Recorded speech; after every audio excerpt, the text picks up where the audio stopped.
Guys चलतु आज बनैबा प्रभु श्री जगन्नाथ पाखरे लगुवा श्रीमंदिर रे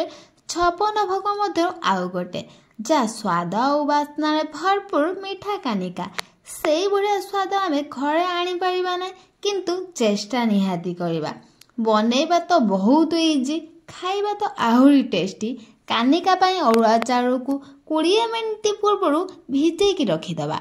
चाउल टिके पूर्व भिजेकी रखीदेले कानिका आमर जल्दी प्रिपेयर हो कानिका बादाम किसमिस लवंग डालचीन गुजराती अदा कानिका बादाम किसमिस किसी गोटा मसला नहीं लवंग डालचीनी गुजराती अदा कानिका डालचीन फ्लेवर अधिक आसे डालचीन पकेले कानिका भल लगी था कानिका मु गुड़ नहीं मंदिर तो गुड़ यूज हुए चीनी यूज हुए नहीं कानिकार कलर ये गुड़ ही आसता है कानिका तो बनवा बहुत सिंपल और इजी गोटे कड़का गुआ घी 2 चामच नहीं गुआ घी गरम हो सारापर से बादाम और किसमिस पकईदे भाजी सारापर से आम धोईकी रखि अरुआ चाउल को पकईदे गुंड कर रखि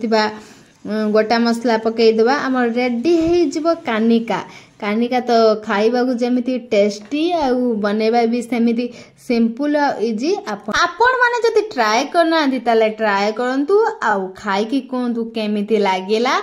पुणी देखाबो नेक्स्ट वीडियो रे बाय बाय।